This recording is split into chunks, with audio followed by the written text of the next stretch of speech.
स्वागत करती हूँ मैं बच्चों सभी का। और आप अपनी क्लास अच्छे से देखिए और अपनी जो 21 मई को आपका पेपर प्रस्तावित हुआ है CUET का, उसको अच्छे से करें। पॉलिटिकल साइंस को NCERT लेकर चल रही हूँ, जिससे कि NCERT में से एक एक लाइन में से क्वेश्चन बन रहा है। पहले एक नोट्स लाने का था, नोट्स के माध्यम से मैं आपको पढ़ाऊँ, लेकिन देखा कि एक एक लाइन में से यहाँ से क्वेश्चन बन रहे हैं। मैं अगर अंडरलाइन करती हूँ और आपको बोलती हूँ कि क्वेश्चन मार्क लगाइए, वहाँ आप क्वेश्चन मार्क लगा देना, आपके क्वेश्चन बन जाएंगे वहाँ से। अपने पास जब 4-5 दिन का टाइम बचेगा इन 19 चैप्टर को करवाने के बाद, जो आपके सिलेबस में है, उसके बाद हम लेकर चलेंगे अपने क्वेश्चन आंसर।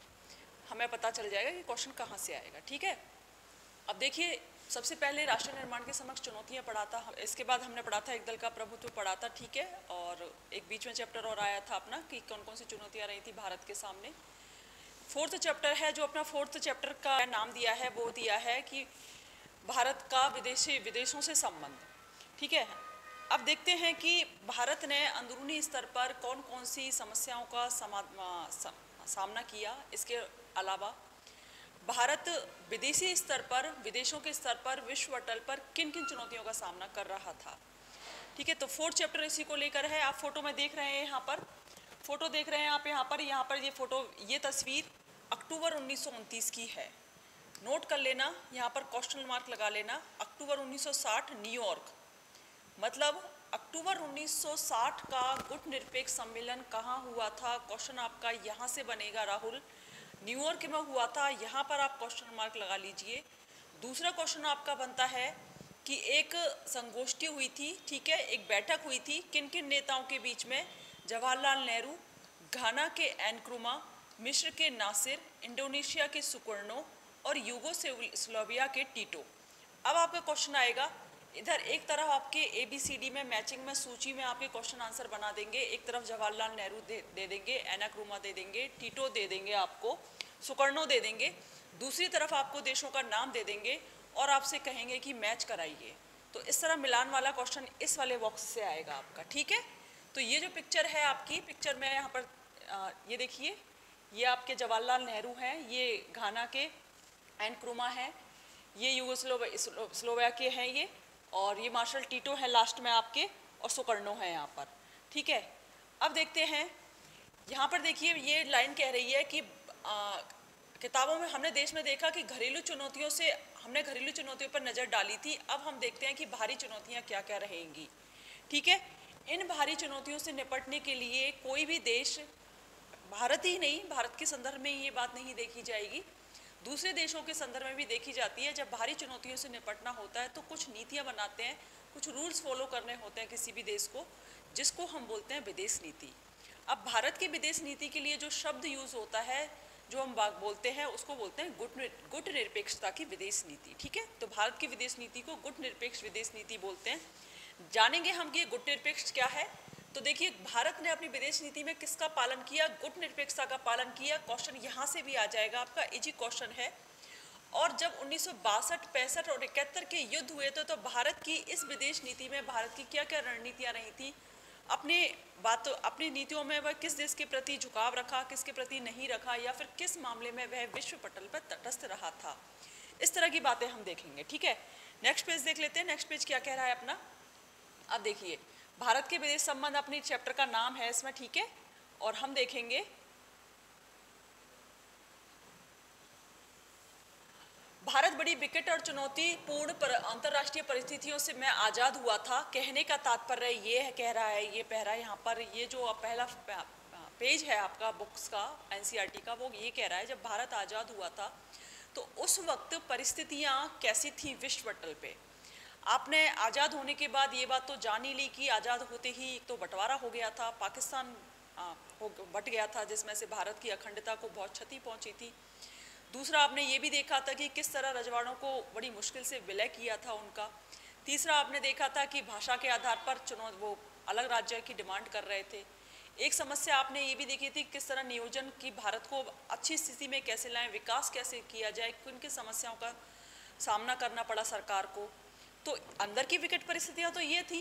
तो जब अंग्रेज छोड़कर गए थे, तो अंग्रेज भारत को इतनी हालत में सिर्फ अंदर से ही कमज़ोर कर नहीं गए थे, वह भारत को विश्व पटल पे भी बहुत कमज़ोर किया था। अच्छा, एक बात और थी, और थी कि भारत ही एकमात्र गुलाम देश नहीं था, और भी देश आज़ादी की लड़ाई लड़ रहे थे उस वक्त, जिसको ये सभी ब्रिटिशर्स के यूरोपियन की कॉलोनी मतलब उपनिवेश थे। सभी जो देश अपने स्वतंत्रता संग्राम की लड़ाई लड़ रहे थे सभी उपनिवेश थे ये, और विश्वव्यापी स्तर पर स्वतंत्रता एक राष्ट्रीय आंदोलन चल रहा था आज़ाद होने के लिए। ऐसे में भारत भी अपनी तरफ से आज़ादी की लड़ाई लड़ता है। तो इसमें हम देखते हैं उपनिवेशवाद की समाप्ति के लिए फलस्वरूप दुनिया के नक्शे पर नए देश आ रहे थे। ठीक है, इसका कहने का मतलब यही है कि जब भारत आज़ाद हुआ था तो और देश भी दुनिया के नक्शे पर एक नए देशों का जन्म भी हो रहा था। भारत के अलावा भी और भी देश थे, देखेंगे हम कौन कौन से थे वह देश। ठीक है, मैंने ये बता दिया गरीबी मिटाने, और इस तरह के अंग्रेज जब गए थे तो अपने पीछे बहुत अंतर्राष्ट्रीय विवाद छोड़ गए थे। एक तो पाकिस्तान के रूप में ही एक विवाद को छोड़कर चले गए थे, दूसरा भारत को अपनी गरीबी मिटानी थी। एक राष्ट्र के रूप में भारत का जन्म विश्व युद्ध की पृष्ठभूमि में हुआ था।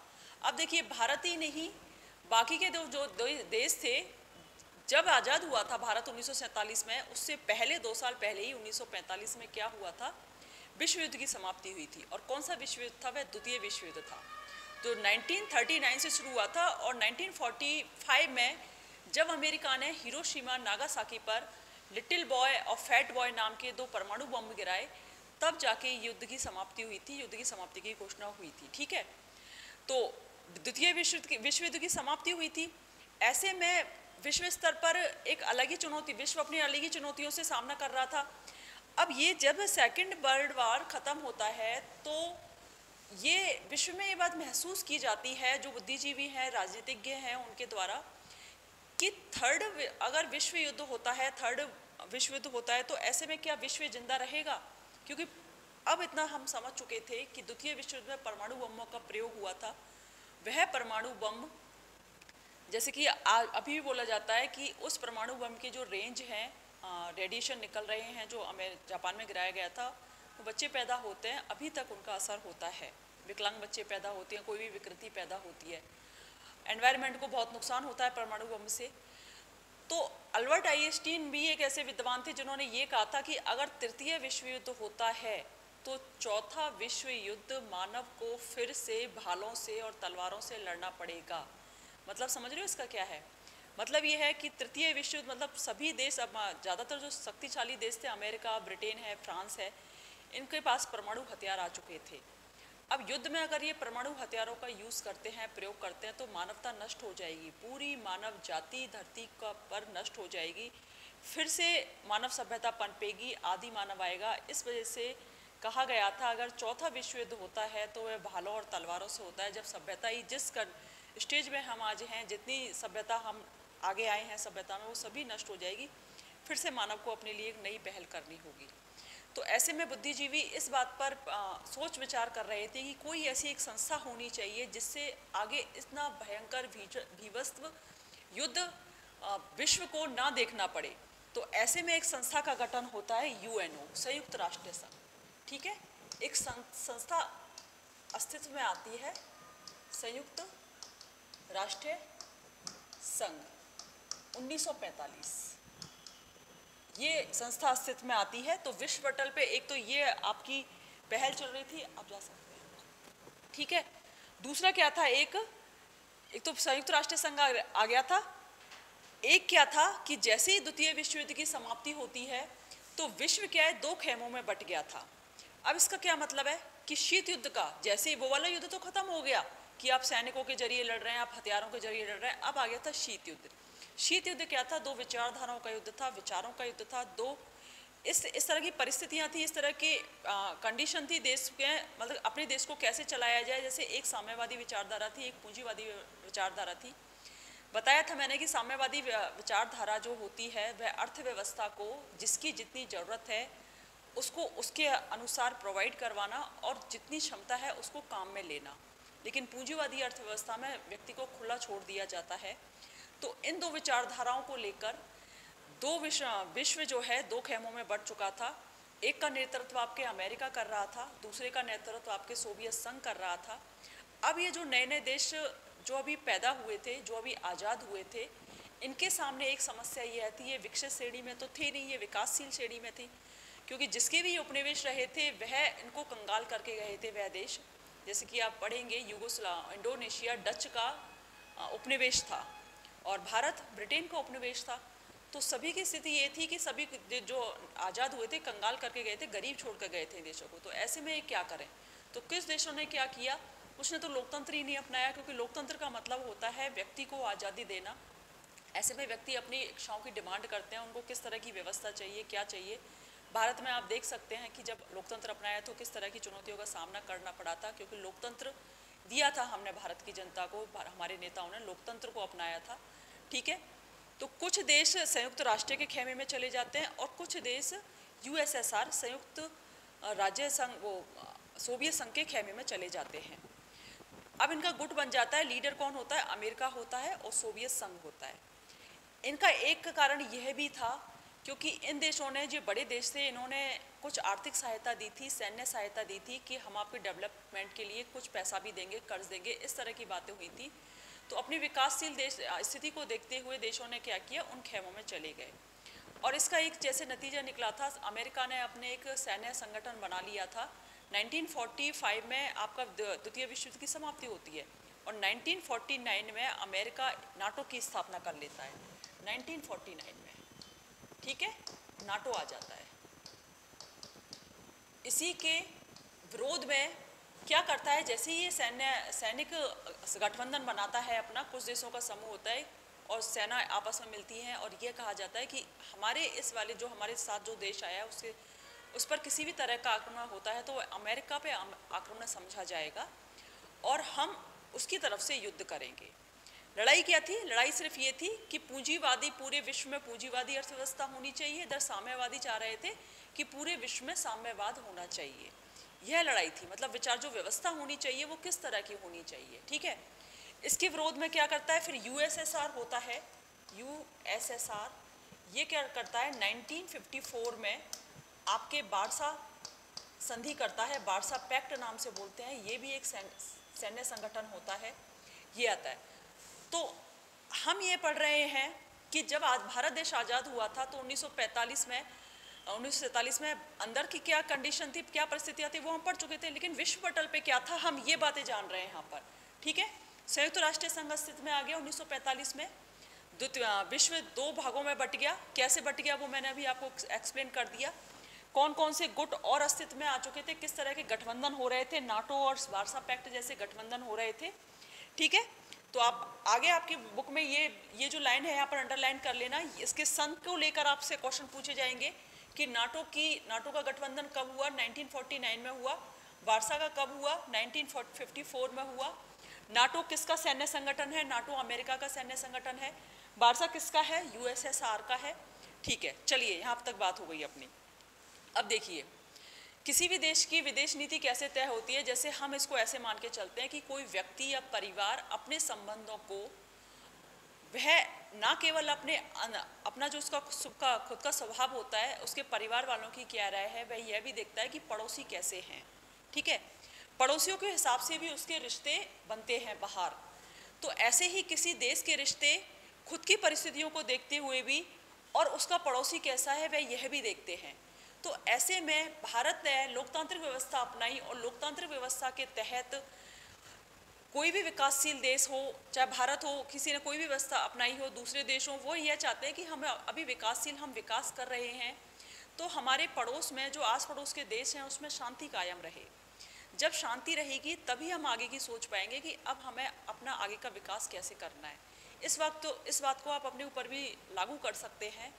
जब आपके पास आप CUET की एग्ज़ाम की तैयारी कर रहे हैं, अब CUET की एग्ज़ाम की तैयारी में आपके सामने मनी प्रॉब्लम आ जाती है, आर्थिक परेशानी बहुत ज़्यादा आ जाती है, परिवार में किसी का किसी से झगड़ा हो जाता है, किसी पड़ोसी से ही झगड़ा हो जाता है एंड पेपर से 2 दिन पहले 3 दिन पहले, तो आप बहुत डिस्टर्ब हो जाएंगे। तो आप अपने उस लक्ष्य से भटक जाएंगे जो आप करना चाहते हैं। तो ऐसे ही जो देश होते हैं उनकी विदेश नीति भी निर्धारित होती है। देखा ही था कि पाकिस्तान ने आती है, जैसे ही वो आज पाकिस्तान बना उसने उत्पात मचाना शुरू कर दिया था। तो भारत उसकी तरफ से तो डिस्टर्ब था ही, फिर भी संधियों के माध्यम से, वार्ताओं के माध्यम से संबंध चल रहे थे पाकिस्तान के साथ। युद्ध तो बाद में हुआ था। दूसरे फिर चीन के साथ युद्ध हुआ था। बांग्लादेश जो एक नया देश बना है वो भी हमारा भारत के साथ युद्ध हुआ था। तो जब युद्ध होता है तो आर्थिक स्थिति को बहुत ज़्यादा नुकसान पहुँचता है। देश मान के चलिए 5 साल 7 साल और पीछे चला जाता है। तो ऐसे में भारत भी यह चाहता था कि पड़ोस मेरा कैसा है, पड़ोस अच्छा रहना चाहिए, पड़ोस में शांति कायम रहनी चाहिए, जिससे विकासशील से हम विकसित देश की स्थिति में आ सकें। ठीक है, तो इस तरह की बातें थी इसमें, इस पैरे में। ये मैंने कंसेप्ट आपके क्लियर कर दिए। नेक्स्ट देखते हैं अपना। 2 खेमों में बढ़ चुका था, यहाँ पर आप अंडरलाइन करना, सोवियत संघ, ठीक है, और एक आपका है संयुक्त राज्य अमेरिका। ये यहाँ से क्वेश्चन बनेगा आपका। चलिए, तीसरा था गुट निरपेक्ष आंदोलन, आगे पढ़ेंगे। इन 2 खेमों के अलावा इसमें ये किसी में नहीं थे, ये हम आगे पढ़ते हैं। चलिए इसको, ठीक है।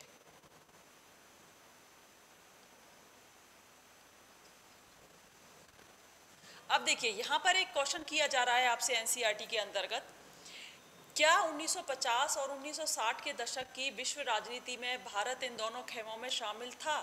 क्या भारत अपनी विदेश नीति को शांतिपूर्ण ढंग से लागू करने और अंतर्राष्ट्रीय झगड़ों से बचे रहने में सफल रहा? अब ये आपसे क्वेश्चन कर रहा है, एनसीईआरटी आपसे क्वेश्चन कर रही है, क्या दोनों किसी खेमे में शामिल था? तो किसी खेमे में शामिल नहीं था। हाँ, कुछ घटनाएं ऐसी हुई थी, भारत ने कहीं पे विरोध किया है, कहीं पे भारत शांत रहा है, ये उसकी विदेश नीति की पहचान थी। और ये बात सही है कि कुछ हद तक उसने शांतिपूर्ण विश्व अंतर्राष्ट्रीय स्तर पर शांतिपूर्ण ढंग से लागू करने, झगड़ों को बचे रहने में सफल रहा था। ठीक है। अच्छा, एक इम्पॉर्टेंट आपका ये है, यहाँ से क्वेश्चन आएगा आपका बच्चों, बहुत इम्पॉर्टेंट है ये, कि अगर पूछा जाए कि भारत की विदेश नीति कहाँ परिलक्षित होती है, कहाँ दृष्टता होती है, कहाँ दिखती है संविधान के अंदर, आपसे पूछा जाए संविधान के अंदर भारत की विदेश नीति कहाँ दिखती है, तो वह दिखती है आपके भाग 4 के अंदर। भाग 4 directive principle of state and policy, जिसको हम नीति निर्देशक सिद्धांत कहते हैं। ठीक है, DPSP। ठीक है, नीति निर्देशक सिद्धांत भाग 4 बताया था मैंने। संविधान के भाग 22 भाग हैं, आपको अच्छे से पता है। भाग 4 में भी आपका अनुच्छेद 51, ठीक है, अनुच्छेद 51, जिसका जो वो सेंटेंस है वह है अंतर्राष्ट्रीय शांति और सुरक्षा के लिए बढ़ावा। तो अनुच्छेद संविधान के भाग 4 के अनुच्छेद 51 के अंतर्गत भारत की विदेश नीति परिलक्षित होती है, हमें दिखती है, दृष्टता होती है। ठीक है। अब देखिए अनुच्छेद 51 क्या कहता है भारत की विदेश नीति के बारे में। यह कहता है कि राज्य, अब यहाँ राज्य से क्या तात्पर्य है? राज्य से आप जो अभी 28 स्टेट देख रहे हैं वह स्टेट नहीं है राज्य। राज्य से मतलब यहाँ पर भारत है। ठीक है, ये राज्य तो है ही आपके, ये राज्य तो प्रशासनिक दृष्टि से राज्य हैं, लेकिन एक राज्य, एक बड़ा कॉन्सेप्ट होता है राज्य का।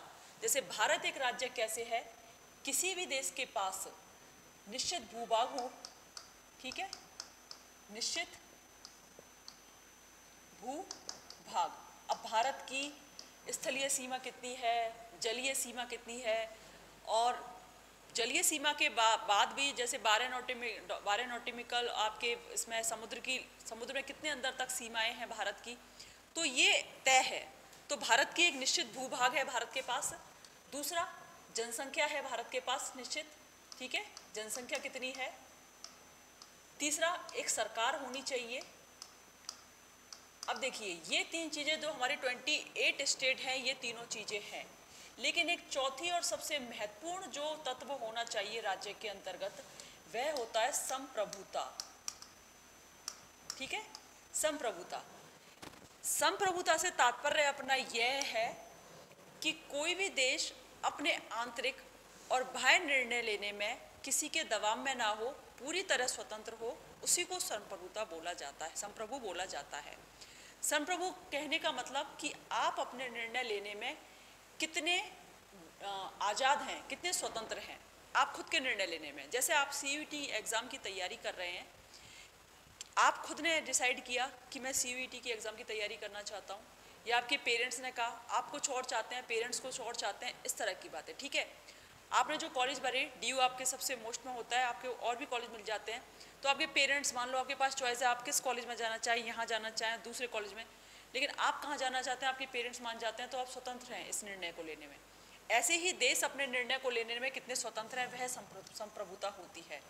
तो किसी भी जो राज्य क्या कहलाता है, जिसके पास ये 4 तत्व होते हैं, निश्चित भूभाग होता है, जनसंख्या होती है, सरकार होती है और संप्रभुता होती है। ठीक है, अब जो 28 राज्य हैं उनके पास ये तीनों चीज़ें हैं, संप्रभुता नहीं है, क्योंकि भारत के संविधान में ये व्यवस्था करी गई है कि कोई भी संसद चाहे तो राज्य, केंद्र सरकार चाहे, संसद चाहे तो किसी भी राज्य की सीमाओं को घटा बढ़ा सकती है, किसी भी राज्य में से 2 राज्य बना सकती है, 2 या 2 से राज्यों को मिलाकर एक राज्य बना सकती है।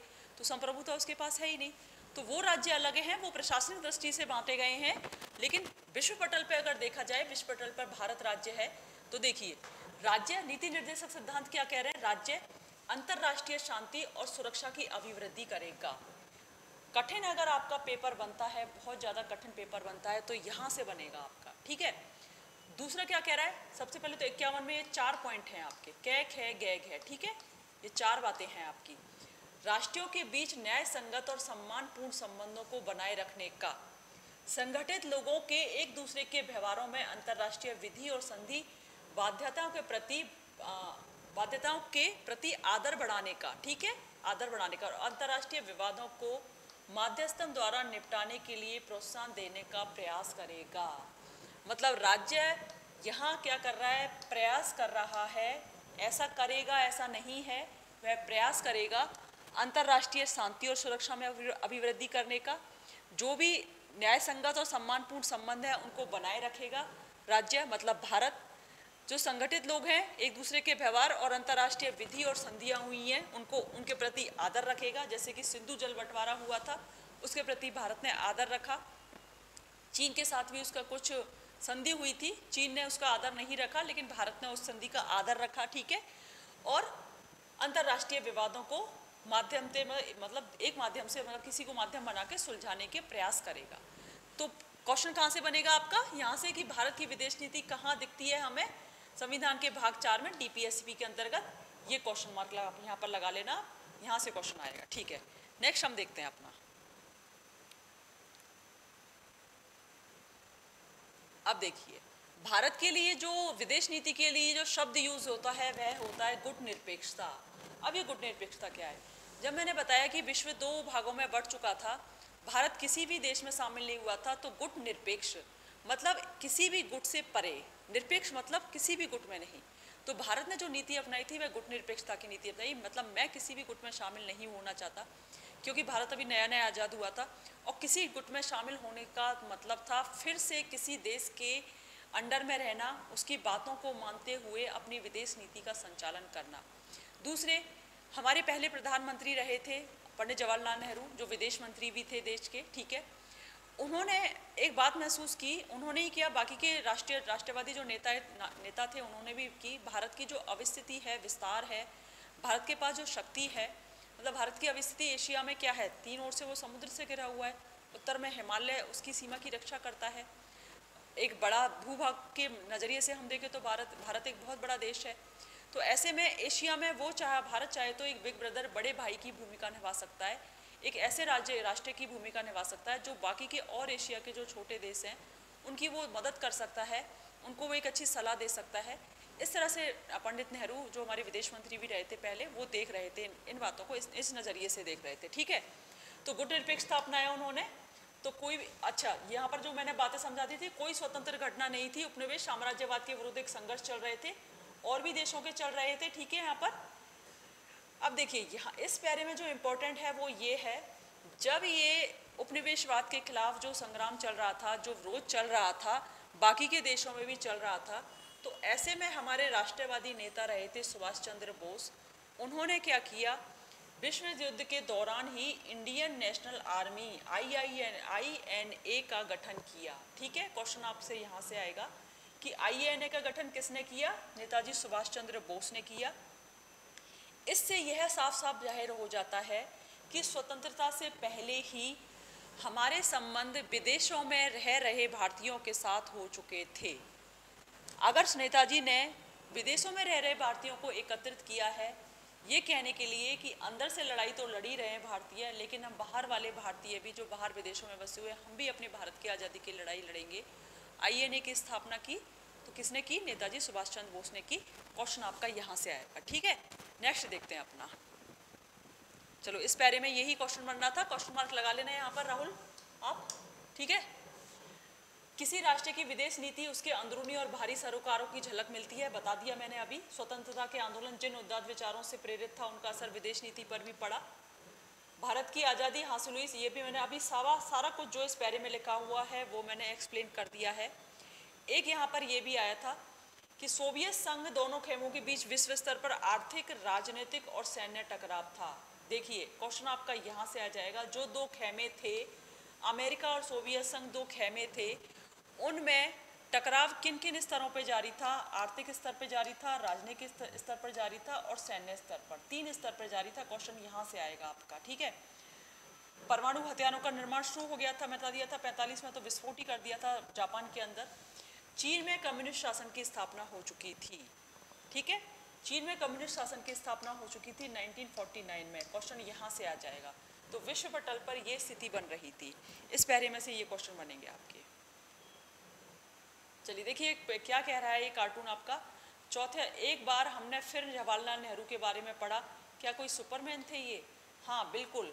जब भारत, ये पहले प्रधानमंत्री थे, जवाहरलाल नेहरू को एक बहुत ही बुद्धिजीवी और दूरदृष्टता, जो मतलब दूर की देख सकते हैं, ऐसे प्रधानमंत्री के रूप में देखा जाता था। यहाँ तक कि इनकी मृत्यु हुई थी तब देश को ये चिंता भी हुई थी, लोगों को ये भी लगा था कि अब नेहरू की मृत्यु के बाद देश का क्या होगा। लेकिन हम आगे पढ़ेंगे कि किस तरह राजनीति चली थी नेहरू की मृत्यु के बाद भी देश की, और आज वर्तमान में हम देख ही रहे हैं, चल ही रहा है। भारत फिर से बहुत अच्छी प्रोग्रेस कर रहा है, विश्व पटल पे काफ़ी नाम हो रहा है उसका, ठीक है। तो इस तरह की बातें हैं इसमें। चलिए देखते हैं। देखिए भारत के पहले प्रधानमंत्री, कॉमन क्वेश्चन है बहुत, ठीक है। साथ में वो विदेश मंत्री भी रहे, क्वेश्चन यहाँ से आ जाएगा। परमाणु जो कार्यक्रम था उसके अध्यक्ष भी रहे थे, वो आगे हम पढ़ेंगे। प्रधानमंत्री और विदेश मंत्री के रूप में इन्होंने 1946 से 1964 तक, यहाँ से ये क्वेश्चन आएगा आपका कि प्रधानमंत्री और विदेश मंत्री, पहले विदेश मंत्री थे वो कब तक रहे थे? तो क्वेश्चन आपका आ जाएगा यहाँ, विदेश मंत्री तो आपका इजी क्वेश्चन है, 1946 से 1964 तक रहे थे, क्योंकि फिर तो इनकी मृत्यु हो गई थी, ठीक है। 64 तक रहे थे ये विदेश मंत्री। तो भारत की विदेश नीति की रचना और क्रियान्वयन किया इन्होंने किया था। तो जब भी कोई जो विदेश नीति, जब हम अलग से कोई टॉपिक पढ़ते हैं, एक चैप्टर पढ़ते हैं, तो हम देखते हैं कि विदेश नीति पर देश के प्रधानमंत्री, जो प्रधानमंत्री रहे हैं, उनका खुद का नज़रिया क्या रहा है चीज़ों को देखने के लिए, उसका भी फर्क पड़ता है।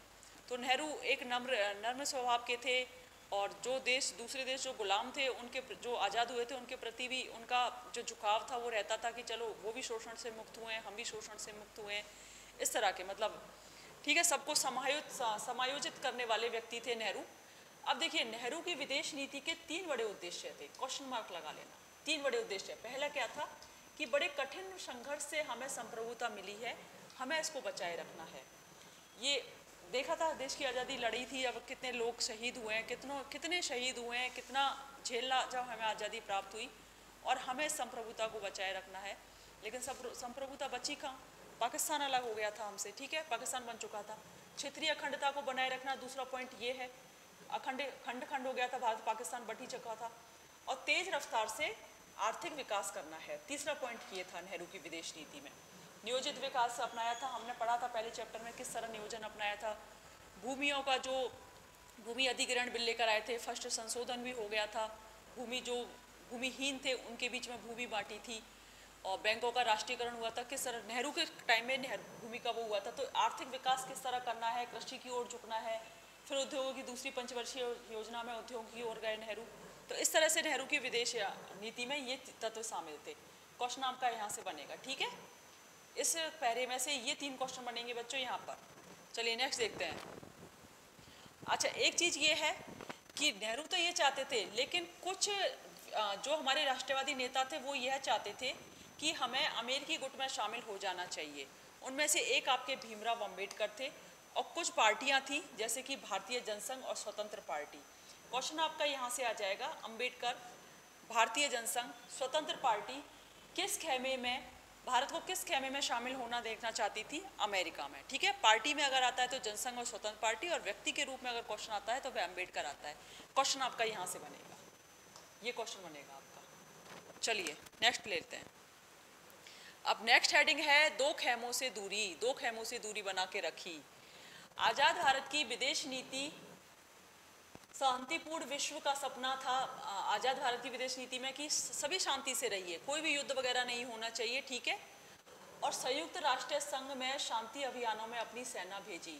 वे यह चाहते थे कि हम भी शांति से रहें, दूसरों को भी शांति से जियो और जीने दो वाली सिद्धांत पर भारत काम करता था। और इसी के तहत जो 1945 में संयुक्त राष्ट्र संघ की स्थापना हुई थी, उनमें जो शांति अभियानों में सेनाएं जाती थी, भारत अपनी सेना भी भेजता था, ठीक है।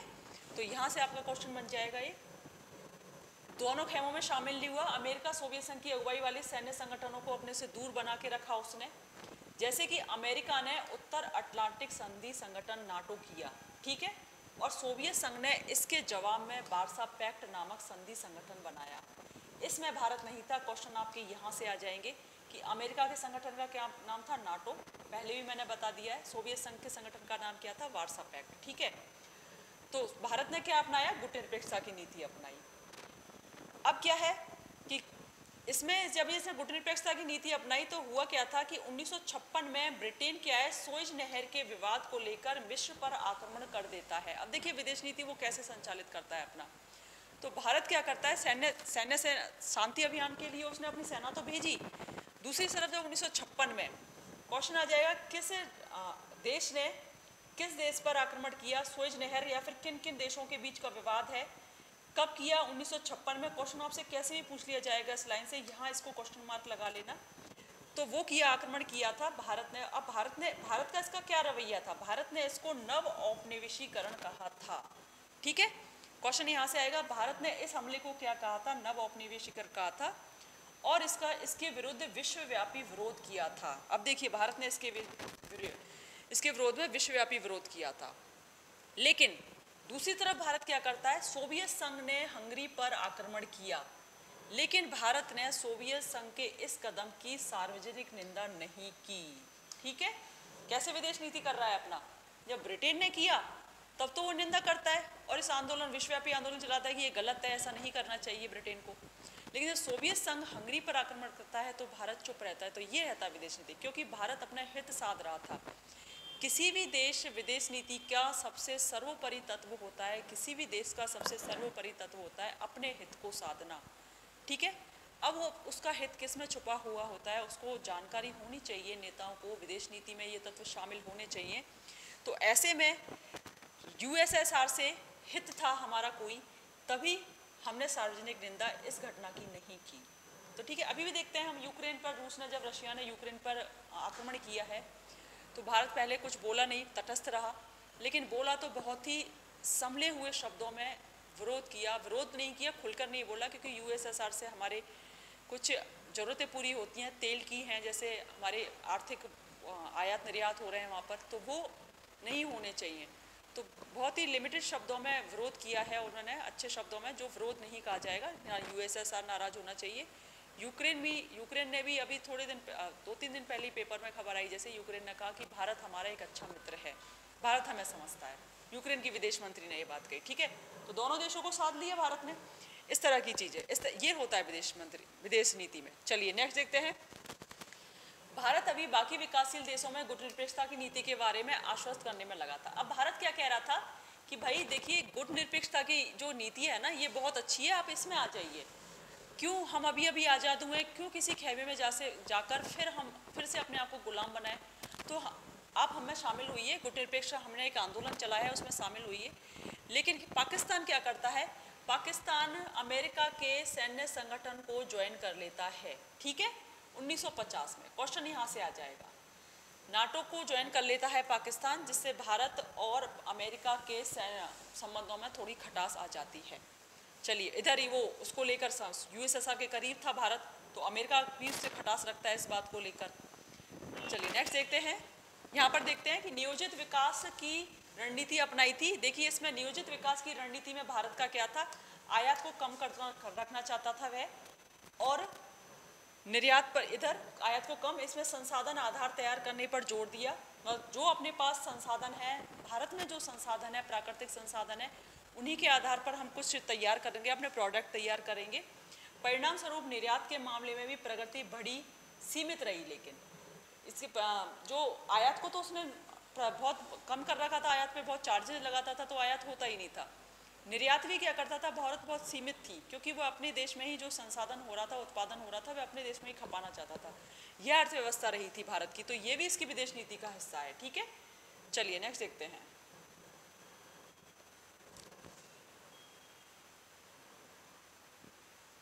अब देखिए एफ्रो एशियाई एकता, ये क्या है। अब भारत जब आज़ाद हुआ था तो भारत ने अपने आप को, मैंने बताया था कि भारत अपनी अवस्थिति, भारत की अवस्थिति आकार क्या है, ठीक है, भारत की अवस्थिति क्या है और भारत की शक्ति संभावना को नेहरू ने भांपा। नेहरू ने क्या, सभी जानते थे कि भारत एक बहुत शक्तिशाली देश उभर सकता है, इसकी प्राकृतिक संरचना ऐसी है।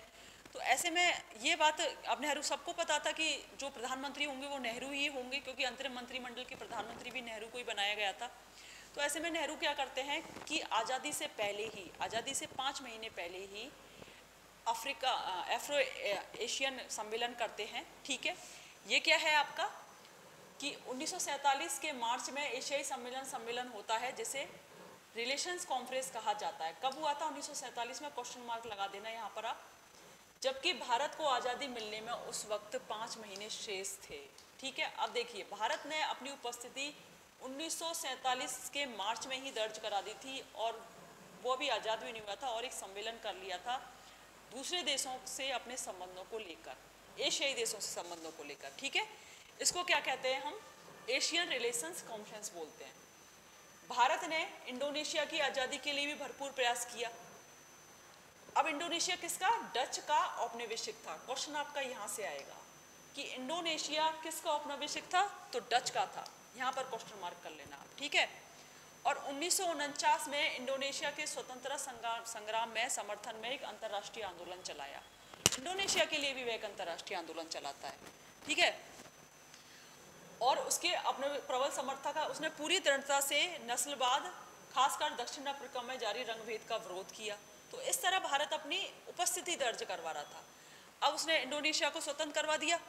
अब होता क्या है कि शहर बाडुंग शहर में एफ्रो एशियाई सम्मेलन 1955 में हुआ। इसके बाद क्या होता है, इंडोनेशिया का एक बाडुंग शहर होता है, इंडोनेशिया की उससे मित्रता बढ़ती है, और एक शहर है बाडुंग, उसमें 1955 में एक सम्मेलन होता है, जिस एफ्रो एशियाई सम्मेलन 1955 होता है, जिसको बांडुंग सम्मेलन कहा जाता है। क्वेश्चन आपका यहाँ से आएगा, 1955 में जो सम्मेलन हुआ था, एफ्रो एशियाई सम्मेलन भी बोलते हैं, बांडुंग सम्मेलन भी बोलते हैं उसको। और दूसरा क्वेश्चन आपका बनेगा कि यह दोनों देशों के, ये एशिया के नव स्वतंत्र देश थे, उनका सबसे चरम बिंदु था। मतलब ये जो बांडुंग सम्मेलन था, क्वेश्चन आएगा एफ्रो एशियाई देशों के संबंध का चरम बिंदु कौन सा सम्मेलन था? आपसे 1949 का, 47 का सम्मेलन पूछ लिया जाएगा, 1955 का सम्मेलन दे देंगे, 1961 का दे देंगे, तो चरम बिंदु कौन सा था? 1955 का बांडुंग सम्मेलन था। क्वेश्चन आपका यहाँ से आएगा। और इसी में बांडुंग सम्मेलन में ही गुट निरपेक्ष आंदोलन की नींव पड़ी थी। क्वेश्चन आपका यहाँ से आएगा। ठीक है, इसके बाद सम्मेलन 1961 में सितंबर में बेलग्रेड में हुआ था। क्वेश्चन आपका यहाँ से आएगा, ये क्वेश्चन काफ़ी कॉमन है। कब हुआ था? सितंबर में हुआ था, जब गुट निरपेक्षता आंदोलन की नींव पड़ चुकी थी 1955 में। तो पहला सम्मेलन हुआ था बेलग्रेड में, आपका 1961 में हुआ था। ठीक है, बेलग्रेड में। चलिए, स्थापना हुई, गुट निरपेक्ष आंदोलन की स्थापना हुई, नेहरू की इसमें बहुत भूमिका रही। हो गया, चलिए यहाँ तक हो गया। गुट निरपेक्षता आपको समझ में आएगा, समझ में आ गया। अब हमारे चैप्टर का नाम था कि भारत का विदेशी देशों से संबंध, विदेशी राज्यों से संबंध, क्या विदेशों से कैसा संबंध है भारत का। सबसे पहले इस संबंध में हम पढ़ेंगे भारत चीन के रिश्ते कैसे थे, उसके बाद भारत पाकिस्तान के रिश्ते पढ़ेंगे, फिर बांग्लादेश का जिक्र आएगा, इसमें भारत की परमाणु नीति को लेकर बात होंगी। ठीक है, भारत तिब्बत के लेकर क्या बातें हुई थी, भारत तिब्बत के रिश्ते कैसे थे, इन बातों को पढ़ेंगे। अब देखिए, चीन क्या है? भारत का ऐतिहासिक रूप से ही, मतलब इतिहास से ही चीन के साथ हमारे सांस्कृतिक और आर्थिक रिश्ते थे। मतलब बहुत पहले से ही एक सिल्क रोड जाता था वहाँ से, जैसे कि अशोक के टाइम में बौद्ध धर्म के प्रचार के लिए अशोक ने अपने कुछ अनुयायियों को भेजा वहाँ पर बौद्ध धर्म के प्रचार करने के लिए। इधर सिल्क रूट से हमारे आयात निर्यात भी होते थे चीन से, तो ऐतिहासिक रिश्ते से चीन से हमारे। ठीक है, अब देखिए, पाकिस्तान के साथ अपने संबंधों के विपरीत आज़ाद भारत ने चीन के साथ अपने रिश्तों की शुरुआत बड़े दोस्ताना ढंग से की। कैसे? 1949 में चीन आज़ाद हो जाता है, चीनी क्रांति होती है, और जो चीन में साम्यवादी सरकार की स्थापना होती है, उस साम्यवादी सरकार को सर्टिफिकेट देने वाला, मतलब आप की सरकार सही है, आपने स्वतंत्रता पाली, भारत पहले देशों में से पहला एक था। ठीक है, तो देखिए इस क्रांति के बाद भारत चीन की कम्युनिस्ट सरकार को मान्यता देने वाला, कम्युनिस्ट सरकार को किस सरकार को मान्यता दी है? कम्युनिस्ट सरकार को मान्यता दी है, पहले देशों में एक था। ठीक है, क्वेश्चन आपका यहाँ से आ जाएगा, क्वेश्चन यहाँ से आ जाएगा, कौन सी सरकार थी, चीन की क्रांति कब हुई थी, क्वेश्चन यहाँ से आ जाएगा आपका। ठीक है, अब क्या है, ये भी पश्चिमी प्रभुत्व से, चुंगल से फ्री हुआ था अभी चीन। तो मैंने जैसे कि बताया था अभी कि नेहरू की क्या थी, नेहरू थोड़ा सॉफ्ट कॉर्नर रखते थे ऐसे देशों के प्रति। ठीक है, तो नेहरू का सॉफ्ट कॉर्नर था इसके प्रति। तो नेहरू ने क्या किया था, चीन के साथ बहुत अच्छे व्यवहार रखे थे। तो वो ये सोच नहीं सकते थे कि चीन कभी भारत पर हमला कर सकता है। ठीक है, सहयोगियों का मसला, मतलब एक दूसरे जो नेता थे, चीन के नेता भारत आते थे, भारत के नेता चीन जाते थे। लेकिन एक नेता थे सरदार वल्लभ भाई पटेल, उन्होंने ये कहा था, वो आशंकित रहते थे हमेशा चीन के उसको लेकर कि आने वाले दिनों में चीन भारत पर आक्रमण करेगा। तो क्वेश्चन आपका यहाँ से भी आ जाएगा, कौन चीन को लेकर आशंकित था? चीन और भारत के रिश्तों को लेकर शुरू से ही आकर्षित रहे थे, वह थे सरदार वल्लभ भाई पटेल। ठीक है, भारत पर चीन के आक्रमण की संभावना दूर दूर तक नहीं थी, बहुत दिनों तक, मतलब सोच भी नहीं तक सोच सकता था कि चीन भारत पर आक्रमण करेगा। और यही सोचकर अर्धसैनिक बल रखवाली के लिए रखे थे भारत चीन की सीमा पर। नेहरू को इतना विश्वास था चीन पर कि चीन कभी हम पर आक्रमण नहीं करेगा। सरदार वल्लभ भाई पटेल कहते थे ये आक्रमण हो सकता है, और वहाँ पर जो चीन और हमारे भारत की सीमा लगती थी, वहाँ पर अर्धसैनिक बल की तैनाती की जाती थी, रखी गई थी। ये क्वेश्चन इंपॉर्टेंट है, अर्धसैनिक बल से आपका क्वेश्चन आएगा। ठीक है, अब चीन आज़ाद हो जाता है 1949 में, और 29 अप्रैल 1954 को क्या होता है, प्रधानमंत्री नेहरू और चाउ एन लाई, भारत चीन के राष्ट्रपति, उनके बीच में शांतिपूर्ण सह अस्तित्व, इसको आप 5 सिद्धांत भी कह देते हैं, पंचशील भी कह देते हैं, संधि होती है। ठीक है, 5 सिद्धांतों की संधि होती है, 5 सिद्धांतों की, कि हम एक दूसरे पर आक्रमण नहीं करेंगे, एक दूसरे की संप्रभुता का ध्यान रखेंगे, सहयोग करेंगे एक दूसरे का। इस तरह से बातें थी इस पंचशील सिद्धांतों में। कब हुई थी? 29 अप्रैल 1954 को हुई थी, ध्यान रखना।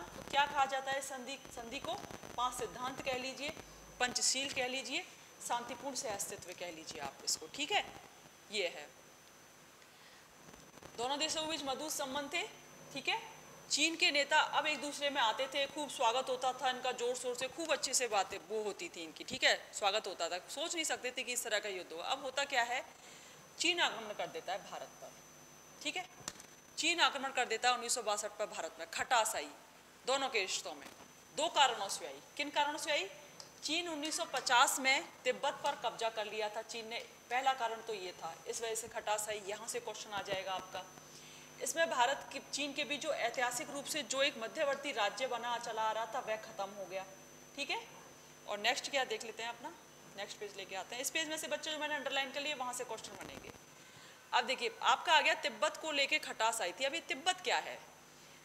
तिब्बत क्या है? मध्य एशिया का एक पठार है, उस पठार पर तिब्बत एक देश है। जैसे कि आपका, मैं बता देती हूँ, नक्शा मुझसे इतना अच्छा तो नहीं बनेगा, ये भारत है आपका।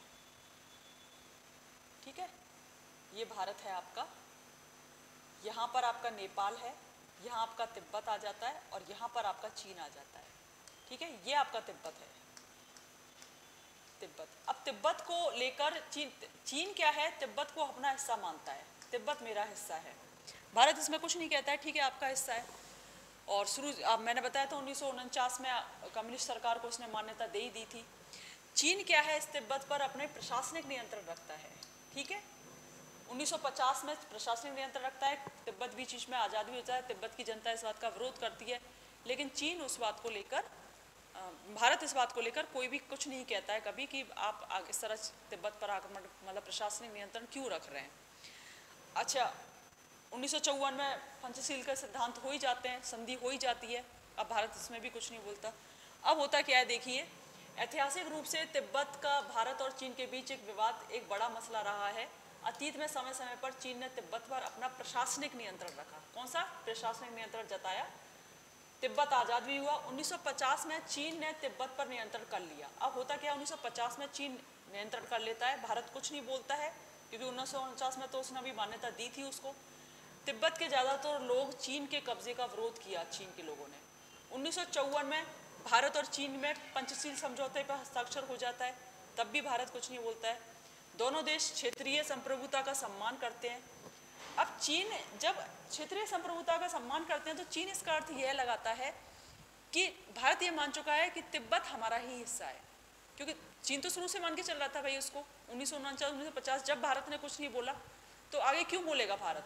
तो आगे देखिए क्या होता है इसमें कि इस प्रावधान का अर्थ लगाया जाता है कि तिब्बत चीनी दावेदारी की बात को स्वीकार करता है, भारत तिब्बत की चीनी दावे को। 1956 में क्या होता है, चीनी शासन आते हैं, चाउ एन लाई भारत आते हैं, इधर से धार्मिक नेता दलाई लामा भी भारत आते हैं 1956 में। क्वेश्चन मार्क लगा लेना कब आते हैं, 1956 में। इसमें नेता तीनों नेता मिलते हैं, नेहरू मिलते हैं, चाउ एन लाई मिलते हैं और दलाई लामा मिलते हैं। चीन ये आश्वासन देता है कि हम आपको स्वायत्तता देंगे। याद रखना, ज़्यादा स्वायत्तता देने की बात की जाती है तिब्बत के साथ। अब देखिए ये बात कहाँ पर आई, चीन में कौन सी सरकार थी, कम्युनिस्ट सरकार थी चीन की। अब यह कम्युनिस्ट सरकार क्या होती है, लोकतंत्र के विपरीत होती है। आपकी ज़रूरतें तो पूरी करती है कम्युनिस्ट सरकार, लेकिन आपके विचारों को कभी व्यक्त नहीं करने देती कम्युनिस्ट सरकार। हमने जैसी व्यवस्था बनाई है वही व्यवस्था सबसे बेस्ट है, यह कम्युनिस्ट सरकार की सोच होती है। अब जनता उसका विरोध करना चाहे तो जनता को दबा देती है, लोगों का पता ही नहीं चलता, ज़्यादा विरोध करते हैं तो वह मार दिया जाता है। तो ज़्यादा स्वायत्तता देने की बात होती है। तिब्बत इस बात पे खुश रहता है, चलो अपने और जैसे राज्यों को और पूरे देश को जैसे अपने व्यवस्था चलाता है, हमारे साथ वैसा नहीं होगा। इधर तिब्बत का अपना अलग कल्चर था, बौद्ध धर्म के अनुयायी थे, छोटा सा देश है, शांतिपूर्ण तरीके से रहता है, उसकी खुद की संस्कृति थी। लेकिन चीन तो वही हमारा हिस्सा है, जैसे हम पूरे चीन पर अपने नियंत्रण में रखते हैं वैसे हम तिब्बत को भी रखेंगे। चीन अपनी बात पर नहीं टिक पाता है। ठीक है, होता क्या है, 1958 में चीन अधिपत्य के विरुद्ध तिब्बत ने सशस्त्र विद्रोह कर दिया। अब चीन के लोग 1958 में 1956 में तो आए थे और 2 साल बाद क्या होता है, तिब्बत के लोग यहाँ पर विद्रोह कर देते हैं कि हम आपको नहीं मानते, आपकी सरकार को। चीनी सेनाओं ने उस विद्रोह को दबा दिया। बिगड़ती स्थिति को देखकर तिब्बत के जो धर्मगुरु हैं दलाई लामा बोलते हैं, भारत के प्रधानमंत्री से बात होती है कि साहब हम आपके यहाँ शरण ले लें। तो भारत के प्रधानमंत्री, अब ऐसी स्थिति है भाई, आपको स्वायत्तता की कहा था कि स्वायत्तता दी जाएगी, लेकिन आपको दबाया जा रहा है। ठीक है, शरण आपको दे दी जाती है। 1959 में उनको शरण दे दी जाती है, कई अनुयायी उनके साथ आते हैं। 1959 में भारत में शरण मांग ली जाती है। ठीक है, चीन इस बात का विरोध करता है। चीन कहता है कि तुम हमारे जो मामला है उसमें अंदरूनी मामलों में अब दखल अंदाजी कर रहे हो। 1959 में चीन को बुरी लगती है ये बात कि हमारे अंदरूनी मामलों में तुम विरोध कर रहे हो, मतलब दखल अंदाजी कर रहे हो। और होता क्या है, पिछले 50 सालों में बड़ी संख्या में तिब्बती आते हैं भारत में। और ये भी देखिए, भारत में एक तिब्बती, जैसे तिब्बती मार्केट हम देखते हैं, जयपुर में भी काफ़ी लगता है। अब तो अपने ऊनी कपड़े लेके आते हैं तिब्बती मार्केट में, जो हर 2 महीने में लगता है। तो इनकी बहुत बड़ी बस्ती है दिल्ली में, और उससे भी बड़ी बस्ती हिमाचल में धर्मशाला में है। और जो दलाई लामा है उन्होंने भी अपना एक ठिकाना बना रखा है वहाँ पर, तो इनकी बहुत बड़ी बस्ती है। तो भारत ने इसको राजनीतिक शरण दे दी तिब्बतियों को। ठीक है, ये देखिए दलाई लामा धर्मशाला में ही अपना निवास स्थान बनाया। क्वेश्चन यहाँ से आएगा बच्चों आपका। ठीक है, दिल्ली में एक बहुत बड़ी बस्ती है इनकी, यहाँ से क्वेश्चन आ जाएगा आपका। 1959 में शरण मांगी थी, यहाँ से क्वेश्चन आएगा आपका। इस वाले पहरे में बहुत सारे क्वेश्चन बनने हैं। और 1960 के दशक में भारत में अनेक राजनीतिक दखल नेता, अच्छा हुआ क्या था 1960 के दशक में, नेताओं ने भी जब तिब्बत को लेकर बात होती थी, बाकी के नेता इस बात को बोलते थे, जिसमें सरदार वल्लभ भाई पटेल थे, भाई चीन को तिब्बत को स्वायत्त छोड़ देना चाहिए, चीन को उस पर अधिकार नहीं जताना चाहिए। पर नेहरू चीन पर विश्वास करते थे। क्यों, बाकी के नेता क्यों चाहते थे? बच्चों आपने कभी सोचा है कि जैसे मैंने बताया था, चीन है, ये तिब्बत है। अगर मान लीजिए चीन यहाँ तिब्बत पर पूरी तरह नियंत्रण कर लेता है अपना, तो जो बीच में एक बफर था ना, मतलब एक, आप समझ लीजिए जैसे आपका घर है, आपके घर के आगे आप अपनी रैंप को बनाते हैं, गेट के आगे रैंप बनती है, या फिर ओटा बोलते हैं, कुछ चौकोर हम एक बैठने के लिए बैठक बना देते हैं। अगर हम उसको थोड़ा सा भी आगे, बीच में सड़क छोड़ देते हैं, थोड़ा सा भी आगे बढ़ा देते हैं ना, तो पड़ोसी को हमसे प्रॉब्लम होती है। और ऐसे ही पड़ोसी अगर आगे बढ़ाता है तो हमें पड़ोसी से प्रॉब्लम होती है। यहाँ तक कि मान लीजिए 2 घर ऐसे बने हुए हैं, ठीक है, ये 2 घर बने हुए हैं और एक घर ने अपनी बालकनी यहाँ तक बना रखी है, दूसरे घर ने अपनी बालकनी यहाँ तक निकाल दी। तो अब ये बालकनी ज़्यादा निकालने से क्या होता है, इस वाले घर की जो धूप है, हवा है, उसमें प्रॉब्लम मतलब कहीं ना कहीं प्रतिबंधित होती है।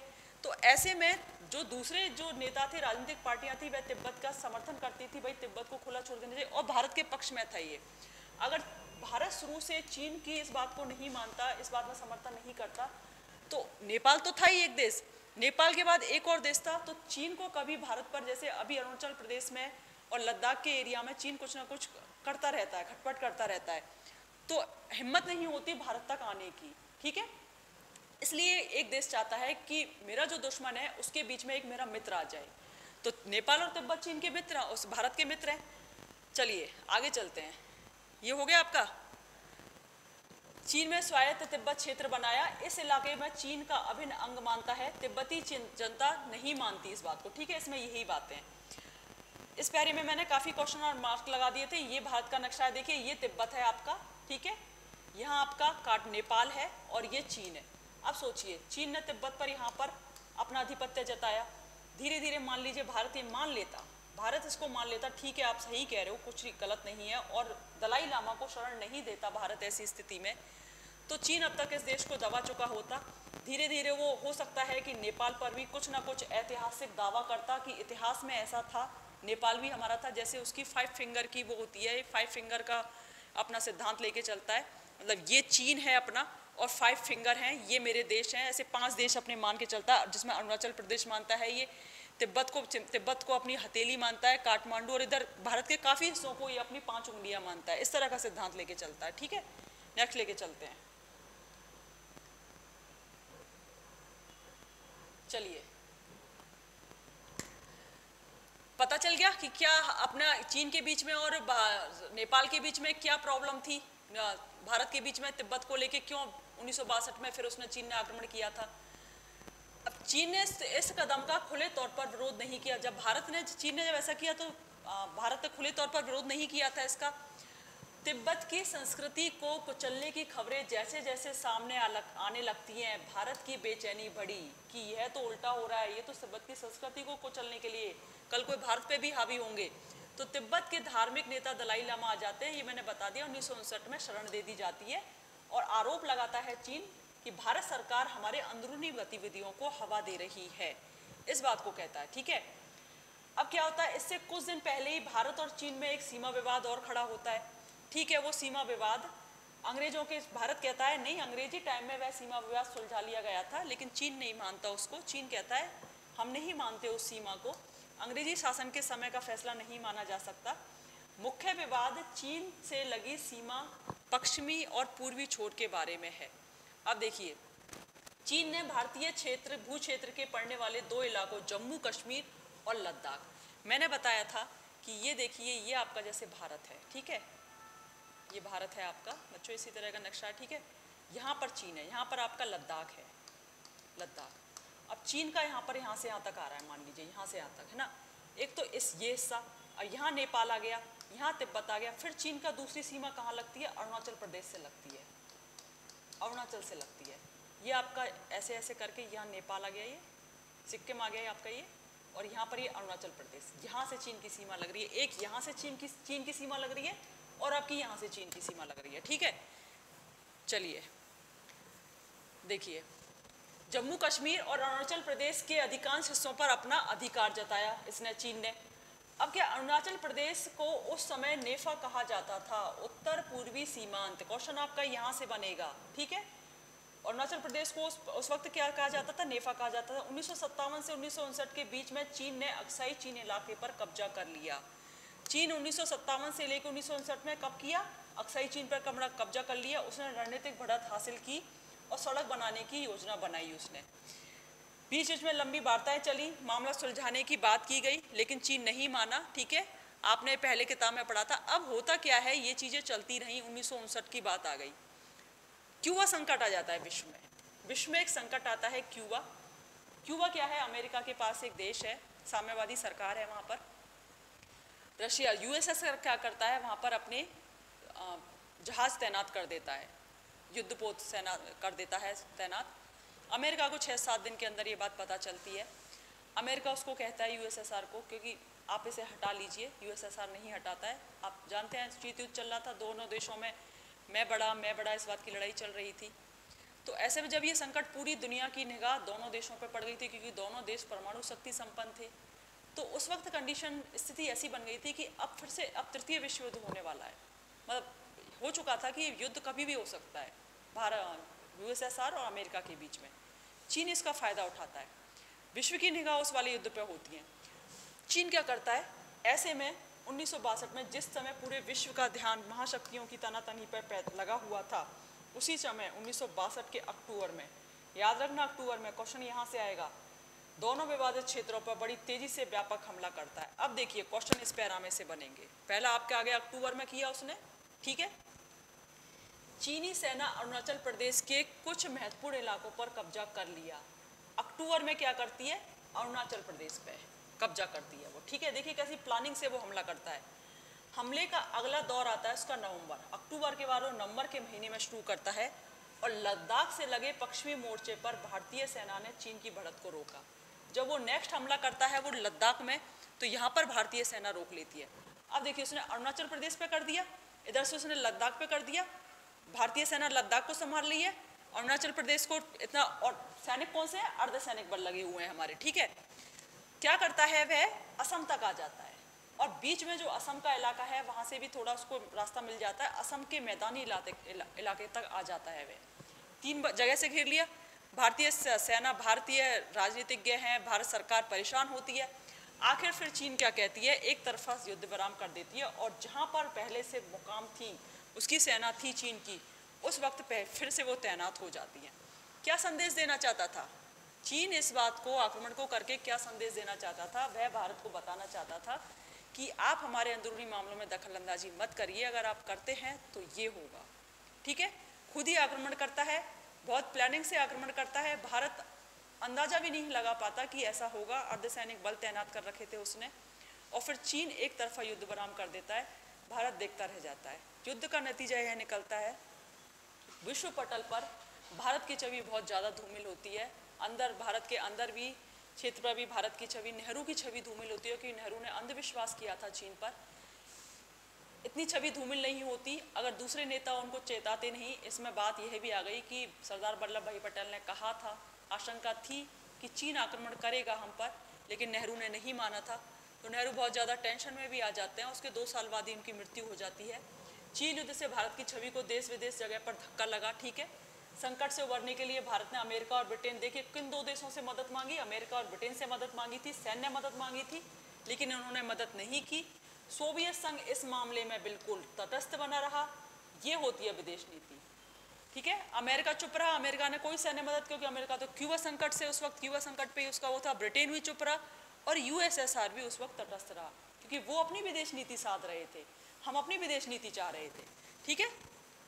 राष्ट्रीय स्वाभिमान को चोट पहुंचती है। ये क्या हुआ, बिल्कुल जब एक देश पर आक्रमण होता है, जैसे कि भारत पाकिस्तान का जब मैच होता है, तो हम देखते हैं क्यों हम भारत के झंडों को लहराते हैं, क्यों एक रोंगटे, जब नेशनल एंथम बोला जाता है तो हमारे रोंगटे खड़े हो जाते हैं, वो उसको बोलते हैं राष्ट्रीयता।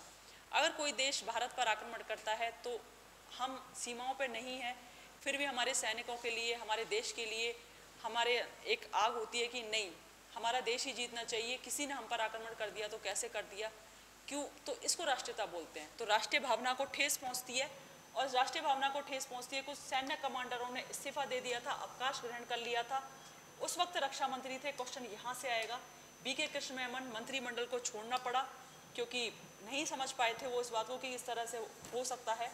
चीन के इरादों को समय से रहते भांप सकने से सैन्य तैयारी न कर पाने के कारण नेहरू की बहुत आलोचना हुई थी। सैन्य, क्योंकि अर्धसैनिक बल लगाए हुए थे नेहरू ने, ठीक है। पहली बार लोकसभा में वो नेहरू के खिलाफ अविश्वास प्रस्ताव लाया गया था। क्वेश्चन आएगा यहाँ से कि पहली बार नेहरू सरकार के खिलाफ अविश्वास प्रस्ताव कब लाया गया था, तो वह लाया गया था 1962 में, ठीक है। लोकसभा में इस बात पर बहस हुई थी, और कुछ चुनाव हुए थे, उपचुनाव हुए थे, उसमें कांग्रेस की हार होती है। तो ये चीन का नतीजा निकला था। पार्टियां भी टूटती हैं, इससे पार्टियां भी टूट जाती हैं। क्या होता है, भारत चीन के संघर्ष में एक विपक्षी दलों पर भी फर्क पड़ा। कि भारतीय कम्युनिस्ट पार्टी में टूट हो जाती है, अंदर अंदर उठापटक। कोई सोवियत संघ का पक्षधर था, कोई चीन की साम्यवादी सरकार का पक्षधर था।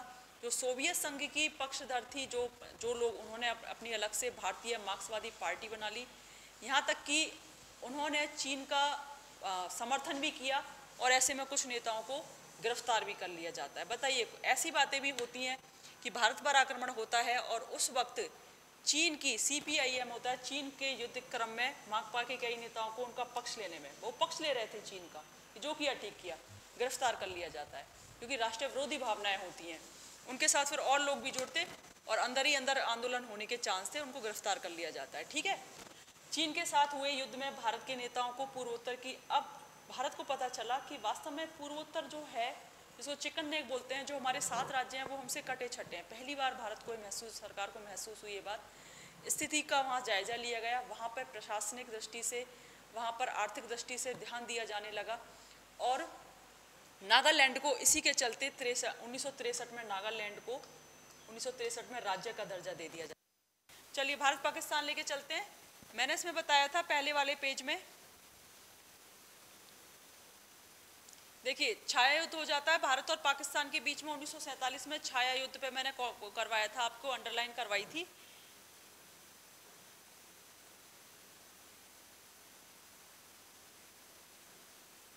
ये देखिए, यहां से क्लास ले लेते हैं अपनी हम।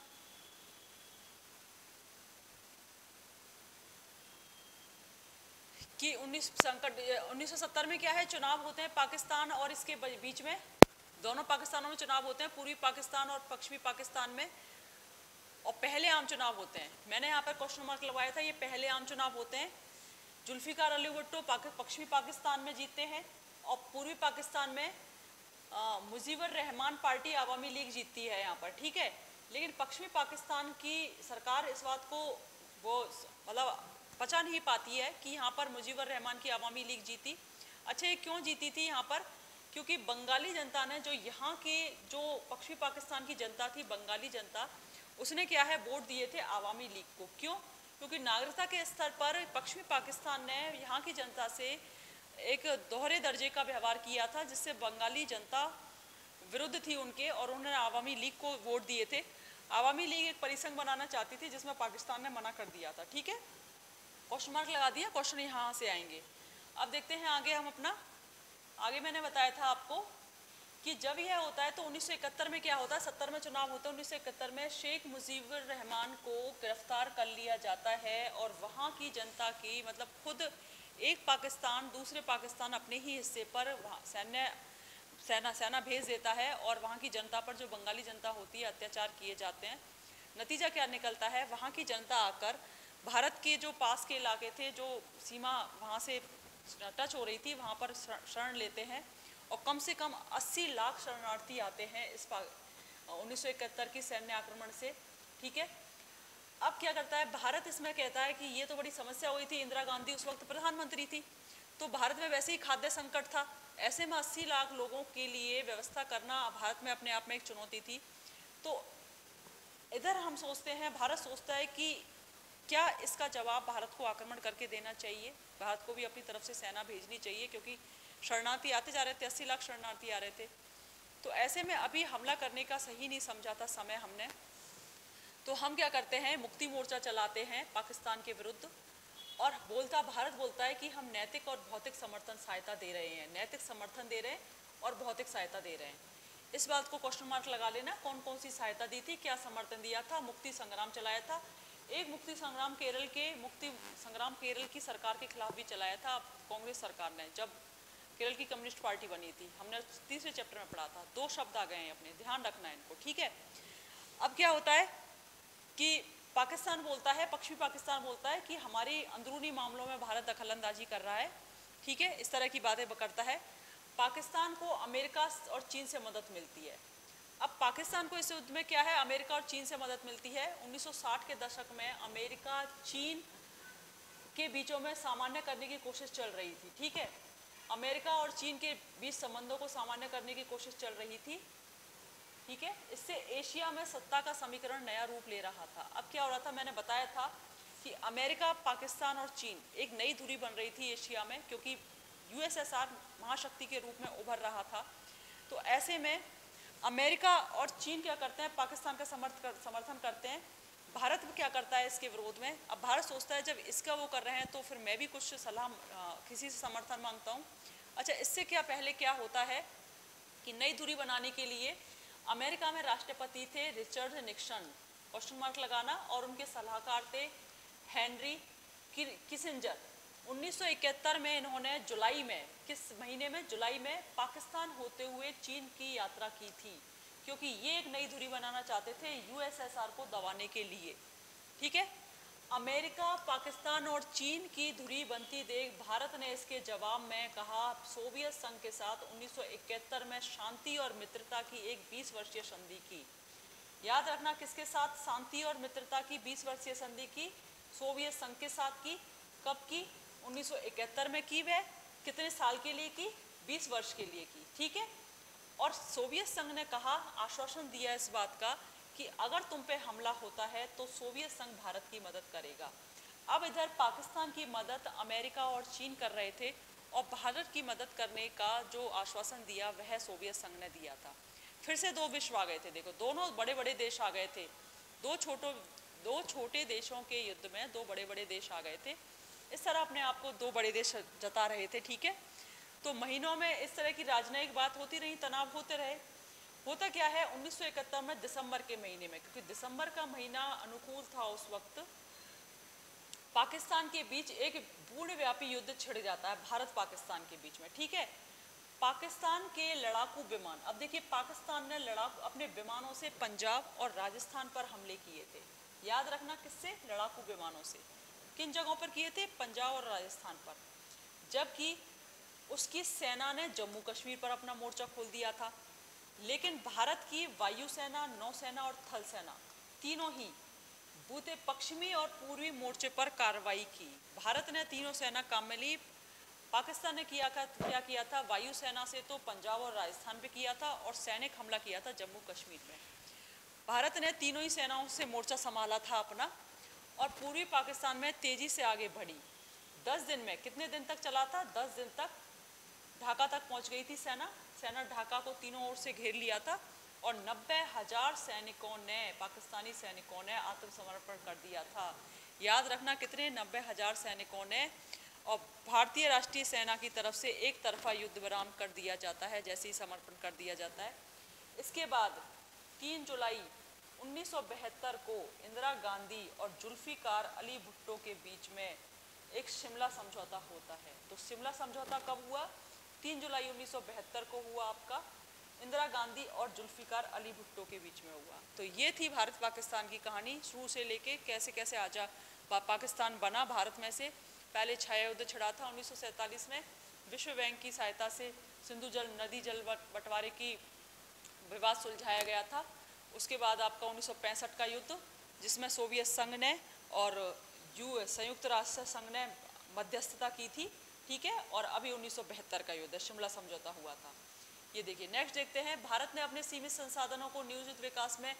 अब देखिए इस युद्ध से क्या फर्क पड़ा था भारत के उस पर, कि जब युद्ध हुए थे, मैंने बार बार बता रही हूँ कि युद्ध से कोई भी देश की अर्थव्यवस्था बहुत पीछे चली जाती है। तो जो हम नियोजित विकास लेकर चल रहे थे, हमने पहले की चैप्टर पढ़े थे, पंचवर्षीय योजना पटरी पर आ गई थी। पंचवर्षीय योजना के लिए इतना बजट नहीं रहा था, अकाल भी पड़ा था, चीन के साथ युद्ध हुआ था, 1965 का युद्ध हुआ था, फिर 1971 का युद्ध बांग्लादेश के साथ हो जाता है। ऐसे में पटरी से उतर जाती है अर्थव्यवस्था। और 1962 के बाद भारत को सीमित संसाधन खास तौर पर रक्षा के क्षेत्र में लगाने पड़े। जब देखा कि भारत के दूसरे देशों के साथ, पाकिस्तान के साथ युद्ध हो रहे हैं लगातार, भारत को ये बात महसूस हुई कि अब हमें रक्षा के क्षेत्र में अपना ज़्यादा खर्चा करना चाहिए अपने बजट का। तो रक्षा के क्षेत्र में खर्चा होने लगा। ठीक है, सैन्य ढांचे का आधुनिकीकरण किया गया। 1962 में रक्षा उत्पाद, चीन के युद्ध के बाद देखिए 1962 में रक्षा उत्पाद विभाग खोला, और 1965 में जब पाकिस्तान के बाद युद्ध हुआ तो रक्षा आपूर्ति विभाग की स्थापना हुई। क्वेश्चन मार्क लगा लेना, एक चीन के युद्ध के बाद हुई और एक पाकिस्तान के युद्ध के बाद हुई।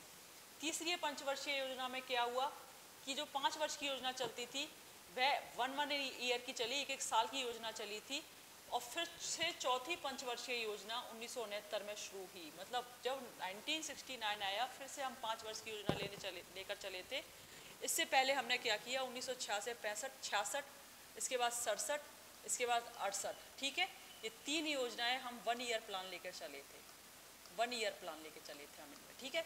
उसके बाद 1959 में शुरू हुई थी। ये क्वेश्चन मार्क, सब पे क्वेश्चन मार्क लगा लो। फिर से पंचवर्षीय योजना कब शुरू हुई थी?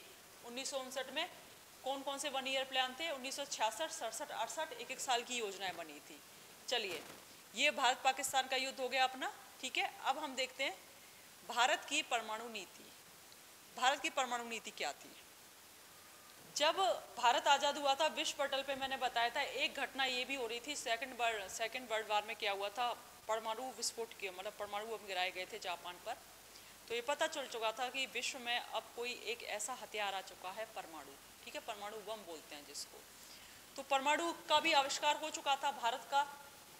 इस दौर में एक खास दौर था कि भारत का परमाणु विस्फोट, ठीक है, परमाणु आ चुका। तो भारत ने भी अपनी तरफ से, अमेरिका ने तो 1945 में परीक्षण किया था अपने परमाणु बम का, लेकिन भारत ने 1974 में मई में परमाणु बम का परीक्षण किया था, परीक्षण किया था, ठीक है।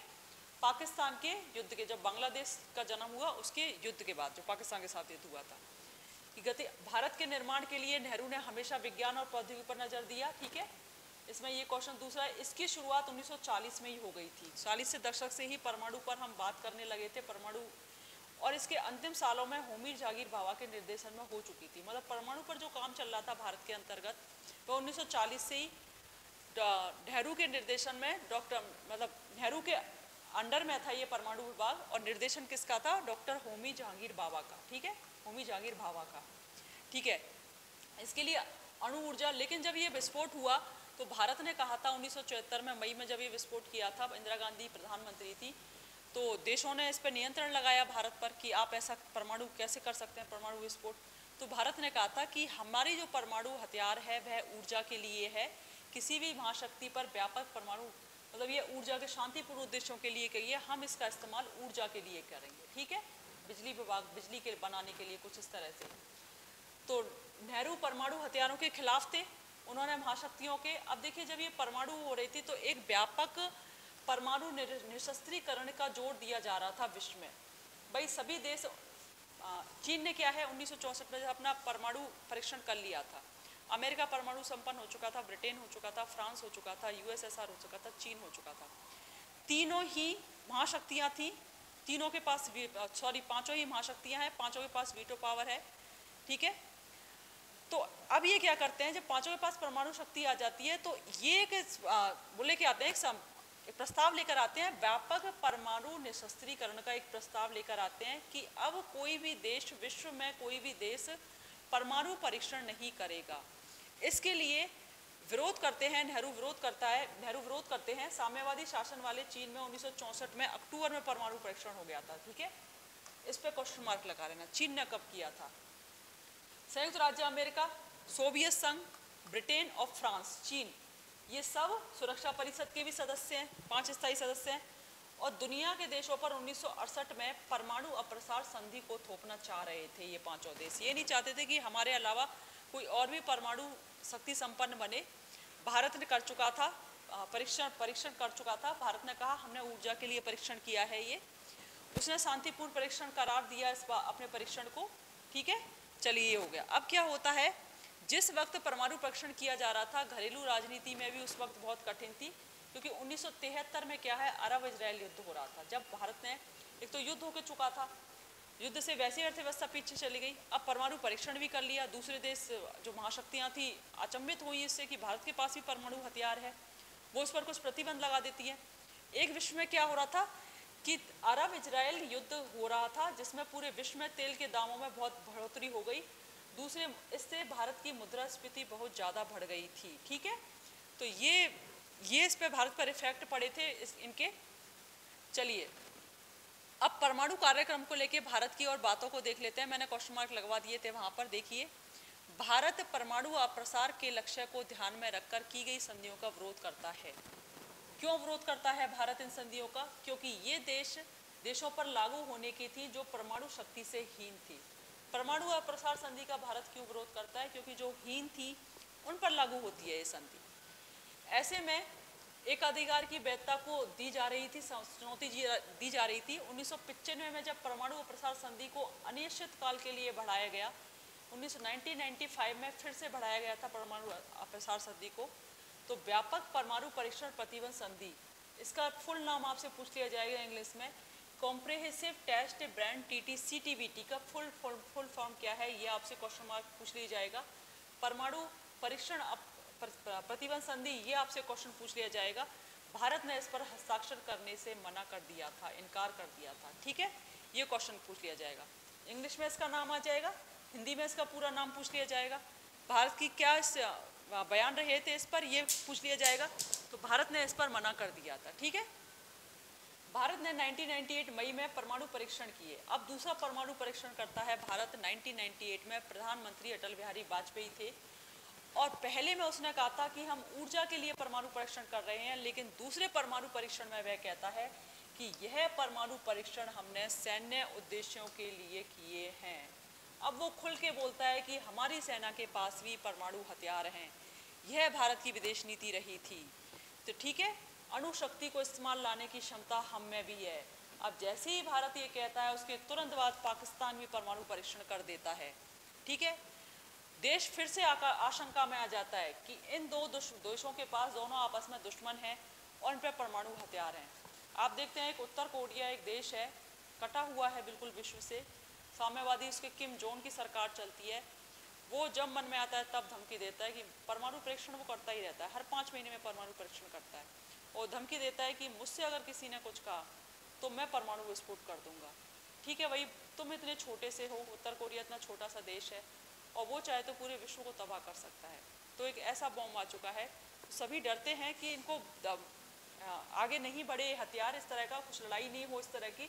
अंतर्राष्ट्रीय बिरादरी में भारतीय उपमहाद्वीप में हुए इस परमाणु परीक्षण को लेकर बहुत नाराज थी और इस पर प्रतिबंध लगाए थे। भारत और पाकिस्तान दोनों पर जैसे परीक्षण किए थे तो महाशक्तियों ने, अमेरिका ने प्रतिबंध लगा दिए थे आयात निर्यात पर कुछ इस तरह के, लेकिन बाद में वह प्रतिबंध खोल दिए गए थे, ठीक है। तो भारत की वैश्विक स्तर पर लागू भेदभावहीन परमाणु निशस्त्रीकरण की प्रतिबंध प्रति वचनबद्ध है, लेकिन भारत अभी भी जो परमाणु अप्रसार संधि है उस पर सिग्नेचर करने के लिए अभी भी तैयार नहीं है भारत, ठीक है बच्चों। तो ये थे बेटा हमारे आज का चैप्टर, पूरा मैंने क्वेश्चन मार्क लगा दिया है कहाँ कहाँ आपके क्वेश्चन बनेंगे। चलिए, और लास्ट में जब अपने पास टाइम बचेगा हम अपने क्वेश्चन आंसर लेके चलेंगे वहाँ पर। आवाज़ आ रही है? और क्वेश्चन आंसर के माध्यम से मैं इनका चैप्टर की फिर से आपको तैयारी करवा दूंगी, ठीक है।